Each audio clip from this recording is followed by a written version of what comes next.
tema de este curso. Ustedes saben que la relación entre Ortega y yo ha sido larguísima, próxima, enormemente próxima, cercana, tanto intelectual como personalmente. Se ha dado pocas veces un caso parecido. Si ustedes repasan la historia de cualquier disciplina, de la filosofía concretamente, verán ustedes que una relación muy próxima en una participación en una filosofía enteramente conexa se ha dado muy pocas veces. Por lo visto, Fichte vio una vez a Kant, cuando Kant era ya muy viejo. La mayor parte, si ustedes repasan un poco la historia de la filosofía, verán que ha sido sumamente infrecuente una relación tan continuada y tan próxima. Por eso el título de Ortega, En doble perspectiva. Es la doble perspectiva personal e intelectual y por otra parte la suya y la mía. Y he pensado, hoy es lo que voy a hablar del tiempo de Ortega, porque yo propendo a sentir a Ortega muy próximo. Yo tengo la impresión de haber estado con él ayer por la tarde. La tengo viva, completamente. Cuando leo una página de Ortega, oigo su voz. Pero no se me oculta que Ortega murió hace muchos años, el año 55. No digamos el resto de su vida anterior. Está lejos. Muy pocas personas actualmente lo han conocido en persona. No tienen conciencia tampoco del mundo que vivió, de las etapas, de las vicisitudes de ese mundo, que en cierto modo condicionó totalmente su vida, además con plena conciencia de él. Yo soy yo y mi circunstancia, y si no la salvo a ella, no me salvo yo. El hombre que ha pensado eso y enunciado eso como resumen, digamos, de su filosofía, no se lo puede separar de su tiempo. Por eso creo que hay que mostrar un poco lo que hay ese tiempo, que yo he vivido naturalmente, no todo él, pero una parte muy grande. No olviden ustedes, Ortega no murió viejo, murió de 72 años, la misma edad de Unamuno y de Marañón. Para aquel tiempo ya eran jóvenes, no eran viejos. Yo he vivido hasta ahora 15 años más, no sé si me avergüenzo de ello. Ortega nació, como saben ustedes, en el año 1883. El año 85 murió Alfonso XII. El año 86 nació Alfonso XIII, que nació rey, como todo el mundo sabe. Fue hijo póstumo y nació unos meses después de la muerte de Alfonso XII. Es decir, Ortega nació en plena Restauración, periodo que ha sido visto de muchas maneras, que ha sido interpretado frecuentemente con injusticia. La visión que tenemos ahora de ese tiempo, desde el 75 hasta, bueno, la fecha final sería difícil de precisar, pero hasta ya entrado el siglo XX, hoy se la ve con ojos mucho más positivos. Ha habido estudios de los historiadores actuales que dan una impresión mucho más favorable, más justa, creo, que es Carlos Seco Serrano, que ha estudiado ese periodo admirablemente bien. Fue la época en que terminaron los desastres y los disparates que se habían cometido en España desde el año 68 hasta este momento, hasta el 74, 75. Y entonces se estableció una convivencia con dos partidos políticos, el liberal y el conservador, que se turnaban. Se habló del turno pacífico de los partidos y se estableció una convivencia que no se rompió. Ya no hubo ni pronunciamientos, hubo uno que no pasó nada en él, desde Villacampa, pero nada más. En definitiva, hubo una época de serenidad, de paz, de convivencia, y cuando se hacen cuentas un poco precisas, un gran avance, de un progreso extraordinario. Incluso intelectualmente, la cantidad de figuras espléndidas de la Restauración, que es curioso, no se han sabido estimar. quiero decir, no se ha sabido estimar el periodo, pero luego las figuras son respetabilísimas y admirables, muchas. Y cuando se hacen un poco las cuentas, resulta que sí, que realmente también intelectualmente fue una época muy interesante, muy extraordinaria. Ortega nace en este momento, en esta restauración, en una fase intermedia de la restauración. Y tenía 15 años cuando ocurre el 98.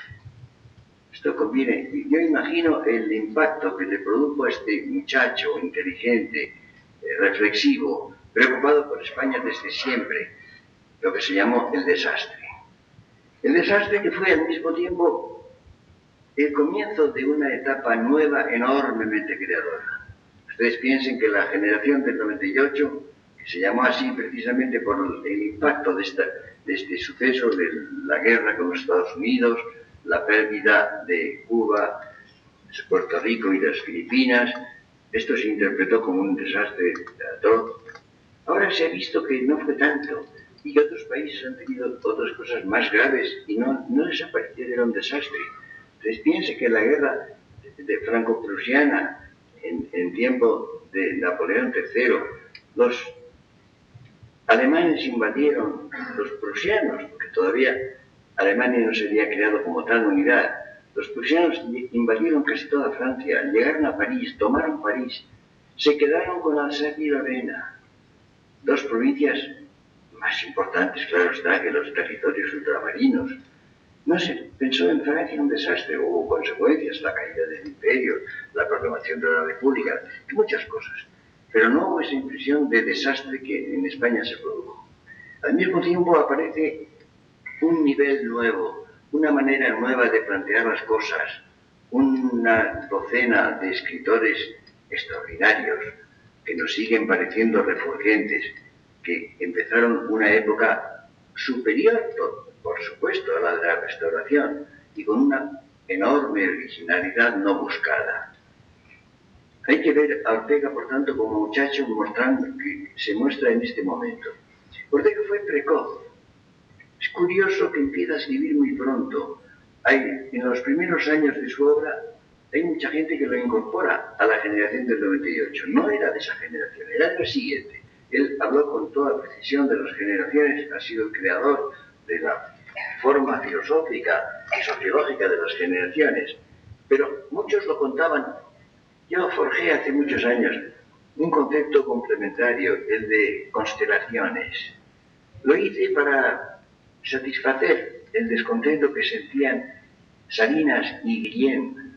Salinas y Guillén eran considerados de la llamada generación del 27. El 27 no tuvo importancia, no pasó nada particular, fue central de Góngora y nada más. Pero como se habían peleado con Juan Ramón Jiménez, o Juan Ramón Jiménez se peleó con ellos más bien, no querían estar con él en la misma generación, pero pertenecían a esa generación, aunque luego se incorporaron, fueron amigos, publicaron al mismo tiempo que los llamados del 27. Pertenecían a la generación de Ortega, de Juan Ramón Jiménez y de tantos más, y formaron constelación con los más jóvenes. Es el hecho curioso. Cuando alguien es un poco tardío o es un tanto precoz, se incorpora a la generación posterior o a la anterior y forma constelación con ella. Pues bien, Ortega fue considerado por algunos de la generación del 98, pero era inequívocamente de la generación siguiente.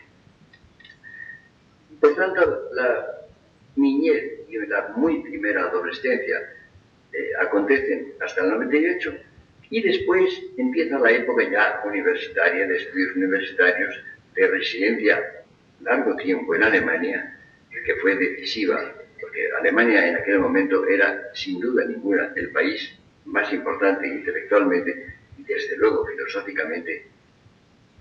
Ha dejado de serlo en cierto momento, pero entre 1780 y 1930 la supremacía filosófica de Alemania ha sido indiscutible, absolutamente.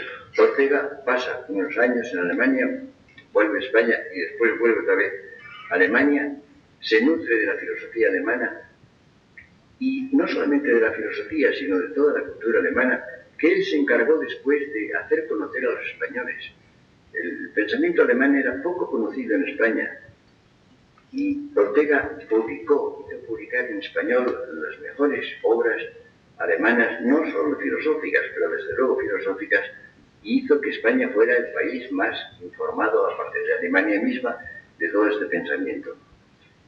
Esto ocurre, digamos, hasta un momento en que ocurre algo importantísimo. Ustedes saben que los autores del 98, con algunas diferencias, con algunas disputas, y Ortega también, habían sido los grandes europeístas. Ortega, hay un momento en que dice, se vio claro que España es el problema y Europa la solución. Pero no quería que España fuera un país más de Europa, no quería, decía, ya hay una Francia, ya hay una Alemania, ya hay una Inglaterra, no hace falta que haya dos. Queremos, decía, la interpretación española del mundo. Esta es la actitud de Ortega. Todos estos hombres quieren apoyarse en Europa, quieren penetrar en Europa, asimilar de ella lo más creador, lo más valioso, y en este momento, el año que yo nací, en 1914, se inicia la Primera Guerra Mundial. Una guerra devastadora, una guerra que además de muertos fue tremenda, con esa guerra de trincheras incomparablemente larga, duradera. Fue algo tremendo. Es decir, Europa entró en un conflicto destructor, terriblemente destructor. Cuando España iba a apoyarse en esto, resulta que Europa no es viable. Es una cosa tremenda. Ortega, que tenía una pasión por el pensamiento alemán y que en general por la cultura alemana, deseó vivamente la derrota de Alemania, el triunfo de los aliados, porque veía un peligro enorme. Hay un artículo de Ortega de 1908, no olviden, 25 años antes de Hitler, en que habla de que Alemania es lo mejor y lo peor. Habla de que hay una Alemania creadora, valiosa, estimable, y otra tremenda, peligrosa, negativa. Esto lo dice Ortega el año 8. El año 14 se produce, ya les decía, esta crisis. El año 14, lo diremos en otra conferencia, fue un año absolutamente decisivo para Ortega, por razones filosóficas, pero quiero señalar que se produce la crisis de la actitud europeísta positiva que había entonces. Y esto ya hace a Ortega reflexionar sobre las cosas y empieza a tener una estimación. Dice que tal vez probablemente esté en algunos pueblos pequeños y un poco bárbaros, dice. Pensando evidentemente en España. España parecía un país pequeño, y muchas veces lo parece. No es nada pequeño. Es un país muy grande, de extensión muy grande. Después de la destrucción del Imperio Romano, los dos grandes países eran España y el Imperio Bizantino. Y ahora incluso es un poco más grande Alemania, Francia es casi igual. Dejemos fuera Rusia, que es otro asunto, ¿no? Pero de las naciones europeas, propiamente europeas occidentales, es un país bastante grande. Pero en fin, ha habido una impresión de país pequeño. Y Ortega piensa en ello cuando dice esto, países pequeños y un poco bárbaros. Y empieza la vida de Ortega desde el año 10. Esto hay que ocuparse en otro día del asunto. Es catedrático de Metafísica de la Universidad de Madrid. Hay que hacer constar que para Ortega esto fue absolutamente decisivo. Ortega ha sido durante muchos años, 25 años, ha sido profesor de filosofía y ha sido universitario. Y esto condiciona su vida y su obra absolutamente. Y en esto nos llegamos a una fecha que es justamente la época, digamos, de gran plenitud de Ortega. Él había publicado un libro que yo comenté luego muy largamente, un comentario muy inferior al libro, pero doble de extensión, Meditaciones del Quijote. Él publica el año 14, que es el año que yo nací. Y en ese libro están los gérmenes de su filosofía de una manera que parece asombrosa, en plena juventud. Después publica otras muchas cosas importantes, los volúmenes de una obra que es la que yo recomiendo a todos los que quieren leer a Ortega y no lo han leído muy poco, que es El Espectador. También habrá que ver separadamente y con detalle de esta obra. Él también escribe un libro capital, El tema de nuestro tiempo, y en estos años posteriores, inmediatamente posteriores o durante la Guerra Mundial, hace el gran descubrimiento de América. Ortega, en el año 1916, hizo un viaje con su padre, por cierto, a la Argentina. Un viaje, naturalmente, en barco. Tardaba unos 15 días en llegar a Buenos Aires. Estuvo en Argentina, donde tuvo un éxito descomunal. Estuvo algo en el Uruguay y en Chile. Hay que pensar que la Argentina, dicho estos días, produce dolor. Tuvo una época de incomparable esplendor. Los que ustedes conozcan Buenos Aires verán, por ejemplo, que las construcciones de esos años, del año 10 o año 20 y tantos, 30, había un esplendor, una potencia intelectual y cultural extraordinaria. Ortega volvió luego el año 28. El año 28 hizo una segunda estancia. Hay que decir estadía, porque estancia es una finca en Argentina. Cuando se habla de Argentina hay que decir estadía y no estancia. Y también volvió otra vez, tuvo amigos excelentes y dejó una huella profundísima en este país. Fue su primer contacto con el mundo americano. Curiosamente, y esto hay que señalarlo, con el mundo americano del sur de Sudamérica, quiero decir, porque Ortega no conoció los grandes virreinatos primitivos, México y el Perú. Su visión de América está condicionada porque para él América era primariamente la que él conocía. La Argentina, sobre todo, secundariamente el Uruguay y Chile. Pero de todas maneras fue algo capital y la influencia de Ortega en la Argentina, sobre todo, fue extraordinaria, muy grande. Esto nos pone en el año 28, que es la segunda estancia, y después vuelve a España, vuelve a su cátedra, vuelve a escribir, y el año 30 se produce un fenómeno interesante también, y no enteramente positivo a mi gusto. Fue una época de gran inquietud política. Ustedes saben que hubo la dictadura de Primo de Rivera, que empezó haciendo cosas muy valiosas y fue acogido por casi toda España con mucho apoyo y entusiasmo, pero después empezó la cosa a cambiar. Convirtió el directorio militar en un gobierno civil, trató de crear un partido político, la Unión Patriótica, que era un partido falso, hizo una asamblea nacional que quería ser un parlamento, pero que no era elegido. Cometió errores, ninguno demasiado grave. Hizo algo extraordinario, que fue acabar con la pesadilla que era la guerra de Marruecos, que había sido algo terrible, especialmente en los años 21 y 22, era una sangría suelta. Yo recuerdo aquellos años, yo por desgracia tengo los suficientes años para acordarme, en los periódicos venían planas enteras de fotografías de los oficiales muertos, en Anual y en Monterruiz. Primo de Rivera acabó con esta pesadilla, pero después cometió errores que nos parecen ahora pequeños, nos parecen poco graves, pero irritaron profundamente. Y hubo un movimiento de mal humor general por parte de los estudiantes, por parte de los intelectuales, por parte de los políticos que habían quedado fuera del poder con la dictadura. Se produjo un ambiente, digamos, de mal humor extraordinario que terminó por un movimiento republicano que llevó a la proclamación de la República, a la caída de la monarquía, el 14 de abril de 1931. Un día que recuerdo como si hubiera sido ayer, por cierto. Y Ortega había puesto su esperanza en la República. Ortega había escrito un artículo muy duro y yo creo que, en definitiva, exagerado. El error de Berenguer, que fue influyente, es el artículo del año 30.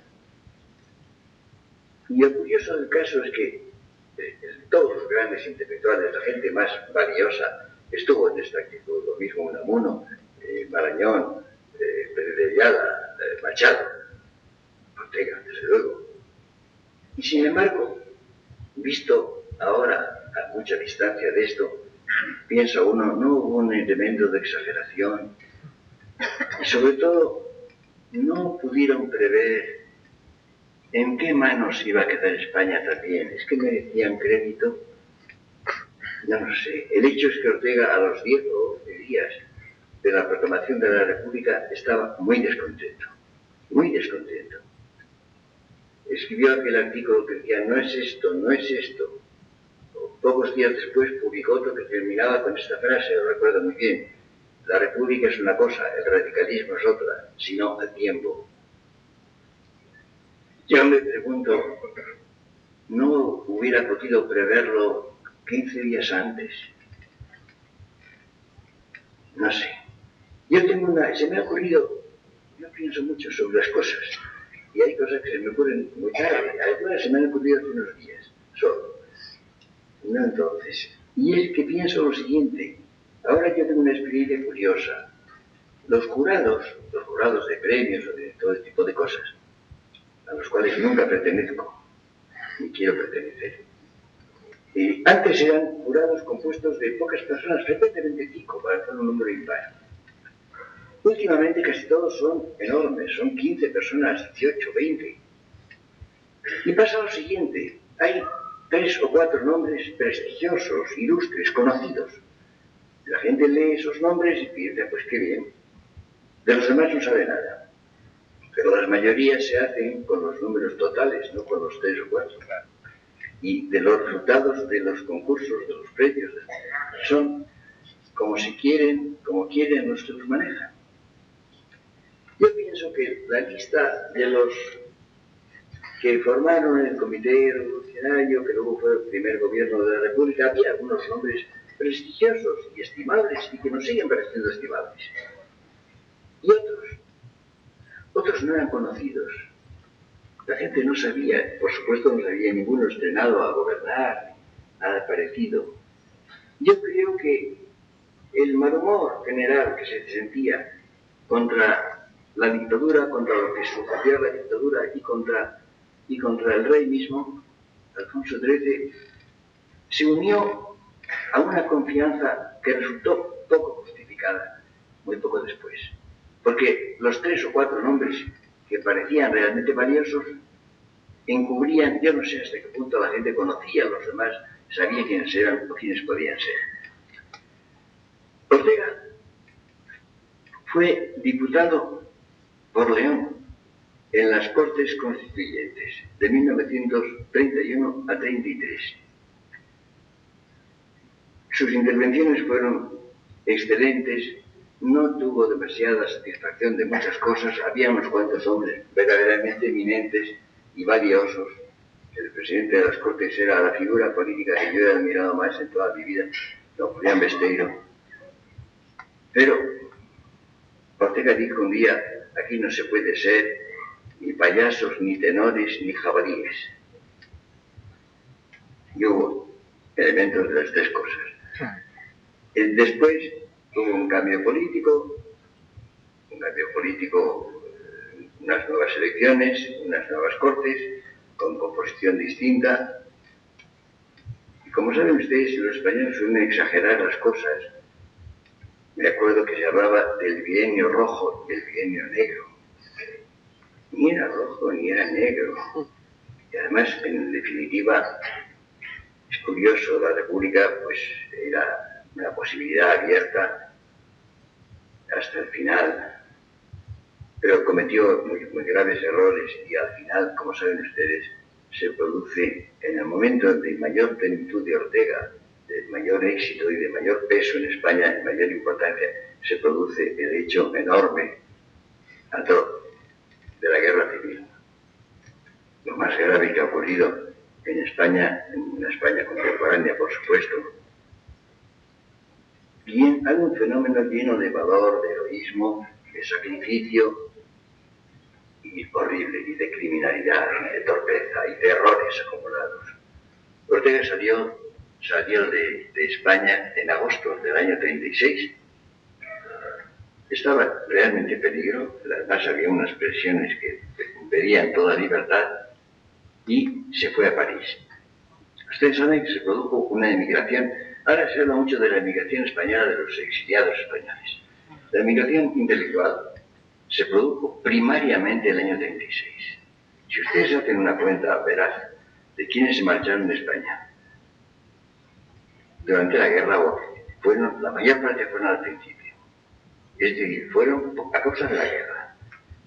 Hubo una segunda etapa de migración que fue la del 39, que era por el resultado de la guerra, por el desenlace de la guerra. Luego ha habido confusión, y unos y otros han querido confundir las cosas, pero la distinción es perfectamente clara.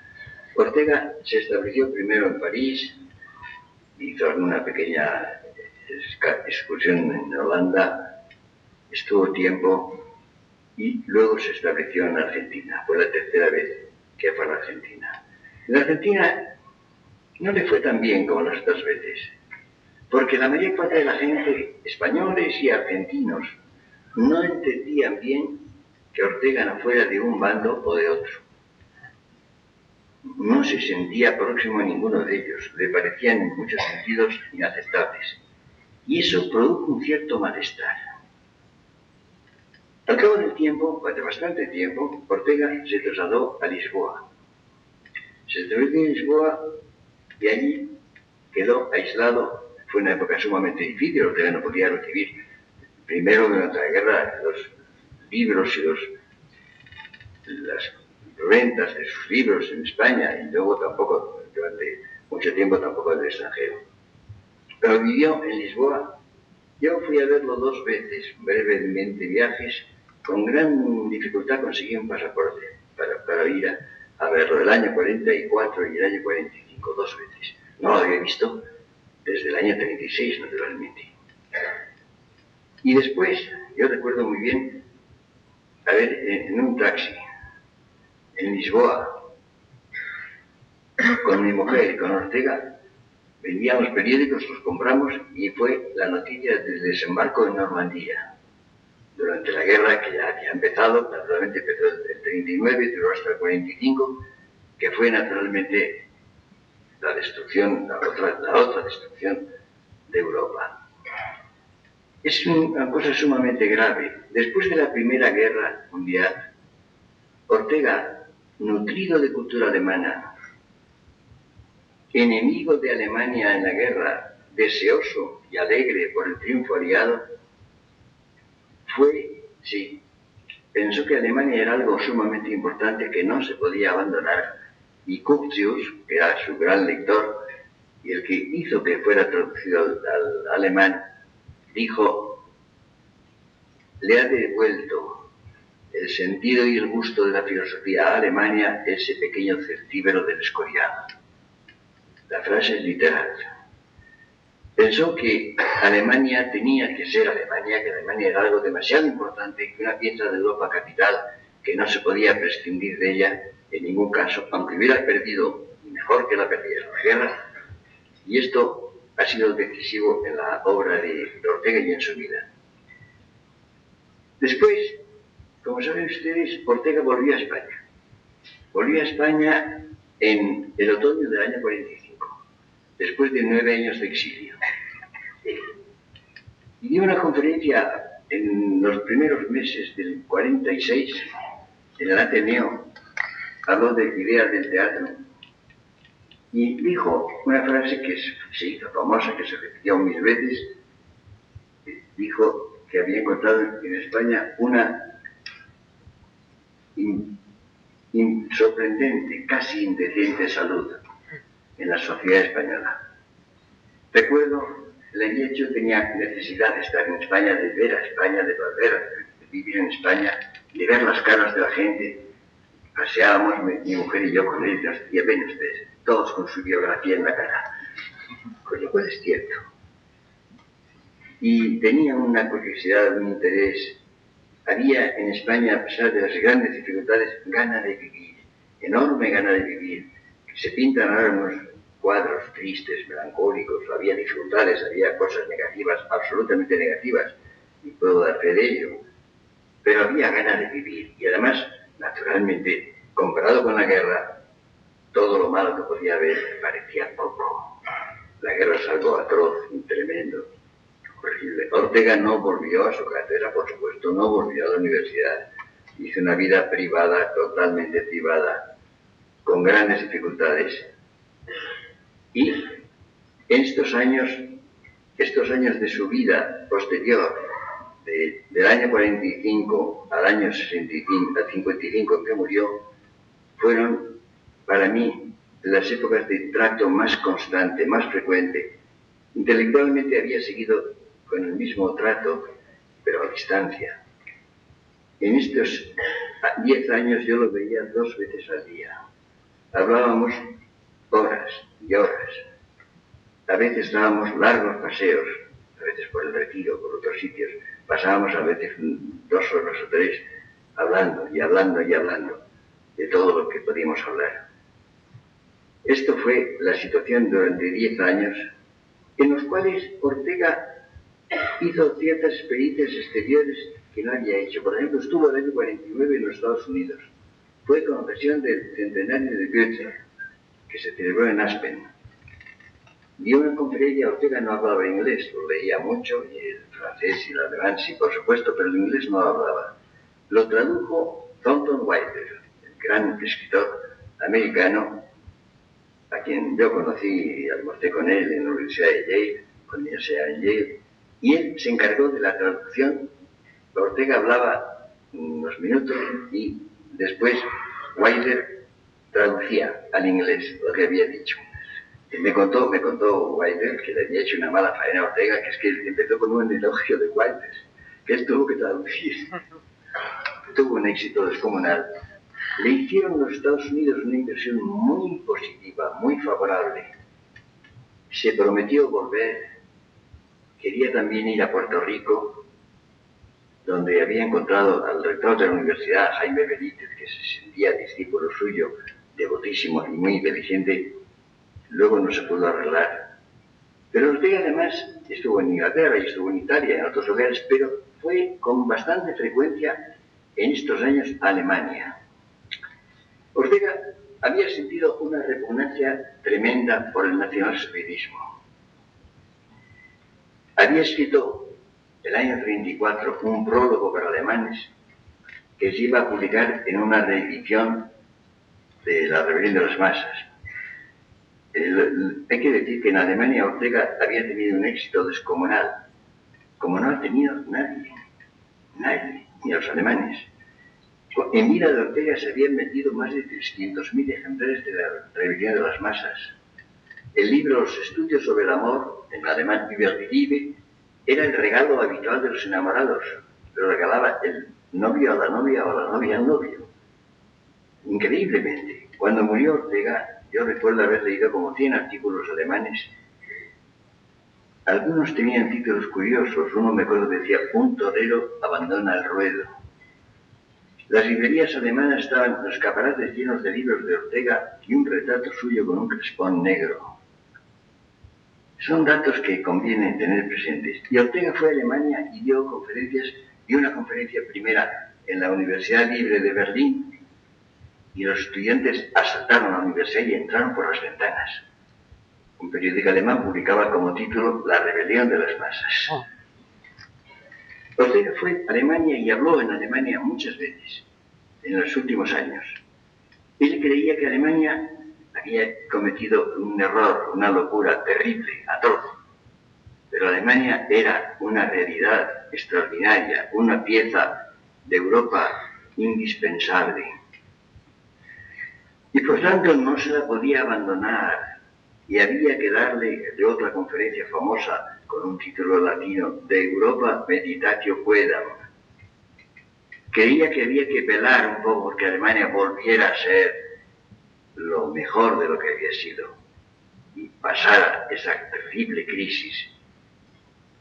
No tuvo demasiada simpatía, ni la tengo yo, por cierto, por los autores alemanes que más o menos renunciaron a su país. El país no se puede renunciar. Puede uno estar deshecho, destruido, lo que se quiera. Hay una frase de Cánovas que yo he repetido modificándola. Cánovas dijo una vez: con la patria se está con razón o sin razón, como se está con el padre y con la madre. Y yo añadía: sí, pero no dándole la razón si no la tiene, sino procurando que entre en razón, aun a riesgo de la vida, de la propia, no de la ajena. Ese fue mi complemento a la frase de Cánovas, que me parecía que quería corrección. Pues bien, Ortega tuvo interés permanente por Alemania, donde fue acogido una vez más con mucho entusiasmo, y creo que probablemente el renacimiento de Alemania tiene bastante importancia, bastante huella de Ortega. En estos años de su regreso, del cual tendré que hablar con detalle, Ortega fundó conmigo, en colaboración conmigo, el Instituto de Humanidades, que fue una empresa muy combatida, muy dificultosa, llena de problemas. Los periódicos podían publicar de comentario de las actividades del instituto 20 líneas y no más. Si escribían 25, la censura tachaba 5, y más de 20. Tuvo un éxito, sobre todo los cursos de Ortega, claro, los dos cursos que dio. En el primero había 650 personas, en el segundo hubo bastante más de 1.000, 1.200 o 1.300. De ellas salieron unos libros que luego comentaré otro día. Es decir, él dijo: lo hemos organizado Marías y yo, dijo él, porque somos dos insensatos que no tenemos nada que perder. Esa fue la frase con que le comunicó a los amigos. Pero hizo que allí participaran en cursos, conferencias y coloquios, que fue la primera vez que se hicieron unos coloquios de gente que era aproximadamente la mejor que había en España. Las dificultades fueron enormes y Ortega decidió interrumpir el instituto. Yo temía que esa interrupción fuera definitiva, y lo fue.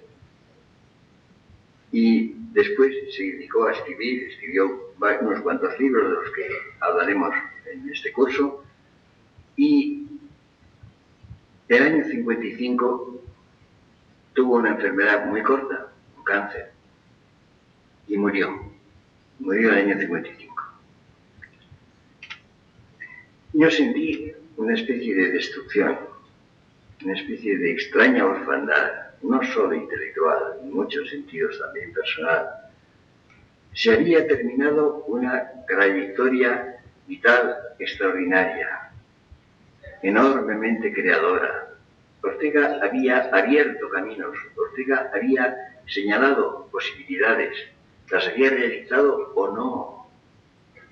Yo recuerdo cuando murió Ortega, alguien me preguntó cómo era Ortega.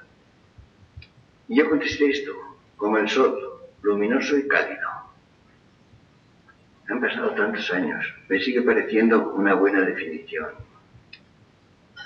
Era eso, luminoso y cálido. Era un hombre lleno de entusiasmo, vivió lleno de entusiasmo, con sus melancolías, por supuesto, pero con entusiasmo. Y mantuvo hasta el final de su vida una tensión creadora, que además no se había empañado por la vejez. A los 72 años, ni siquiera entonces era viejo. Ahora sí es casi joven. Pero entonces tampoco era viejo, ya no lo fue. Estaba, por tanto, en la plenitud de sus facultades y de sus proyectos. Ortega había señalado que la vida es primariamente proyecto. Y él estaba lleno de proyectos y, por tanto, lleno de vida.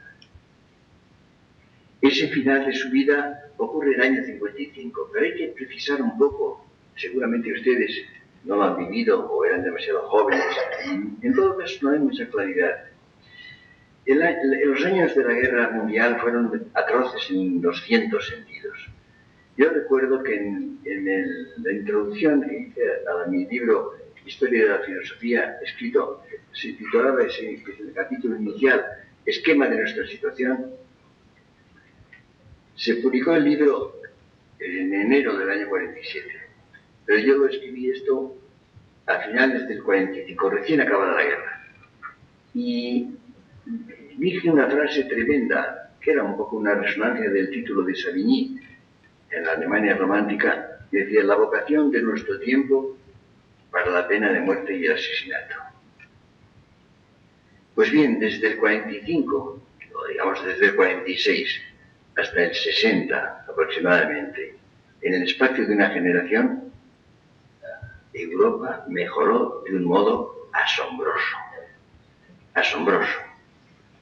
Los que son jóvenes no tienen ni idea de la creación de riqueza que se produjo en ese tiempo. El mundo ha sido muy pobre siempre, siempre, siempre. Había ricos, con R mayúscula, pero muy pocos. Si esa riqueza de los ricos se hubiera repartido, no hubiera habido ricos, pero los pobres hubieran sido igual de pobres. Porque no había riqueza. A fines del 18, comienzos del 19, hubo una creación de riqueza considerable. Pero después de la Segunda Guerra Mundial, la creación de riqueza fue fantástica. Hubo además una política inteligente. Yo no sé si a ustedes citen mucho el nombre del Plan Marshall.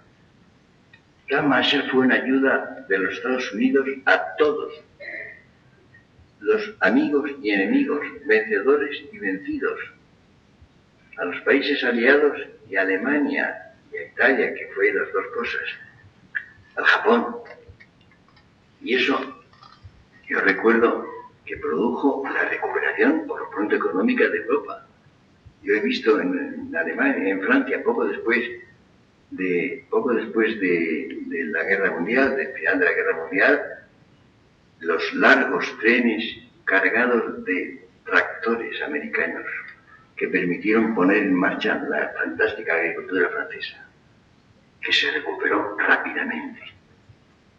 Y eso ocurrió de este modo.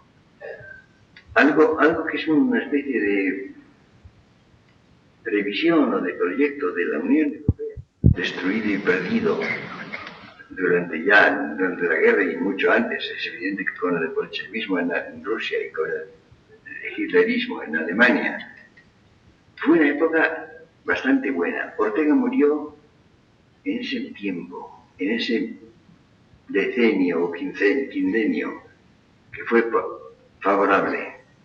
Quiero decir con esto que cuando murió Ortega, el mundo estaba relativamente bien, estaba mejorando enormemente y no alcanzó al comienzo de una decadencia que, si no me equivoco, se inicia en Europa hacia 1960 y que en muchos sentidos sigue. Europa tiene prosperidad económica y muchas, y en general una situación política satisfactoria. Si ustedes piensan en la creación intelectual, literaria, histórica, artística, no es buen tiempo. Un país como Francia, por ejemplo, que ha tenido siempre figuras de primera magnitud. No digo genios, porque genios son muy pocos, se cuentan con los dedos de la mano. Había figuras de primera magnitud siempre. Francia es un país sin decadencias. No me atrevería a decirlo ahora. Hay grandes dudas, hay ciertos descensos. En Alemania, por ejemplo, se ha perdido mucho el sentido de la filosofía, mucho. Y en los demás países ocurren cosas parecidas. Si me permiten decirlo, España tiene una situación bastante favorable y bastante mejor que casi todos los países de Europa en este momento. El futuro no lo sé. Pero quiero decir que Ortega murió en un momento en el que todavía se podía tener confianza. Confianza se puede tener siempre. Hay que tenerla ahora y siempre, hasta en los peores momentos. Pero en aquel momento la situación del mundo no era mala, era en muchos sentidos positiva. Es decir, la muerte de Ortega cortó una trayectoria llena de promesas, llena de proyectos. Ortega era un hombre cordial, animoso, amigo de hablar. Murió casi en la tertulia de la Revista del Occidente, casi. Y esto quiere decir que, aunque esté lejos, está lejos, pero está enteramente vivo. Yo les decía a ustedes al empezar que cuando Tengo la impresión de haber estado con él ayer por la tarde y que oigo su voz cuando leo una página suya.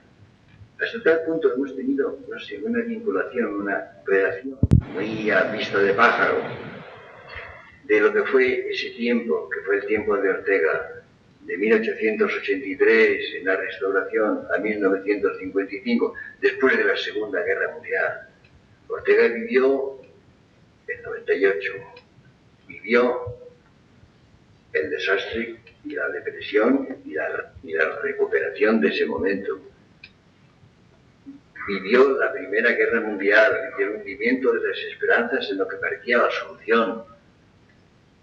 Después la terrible Guerra Española, 9 años de exilio, la Segunda Guerra Mundial, afectada por horrores indecibles, nunca perdió el ánimo, nunca perdió la confianza.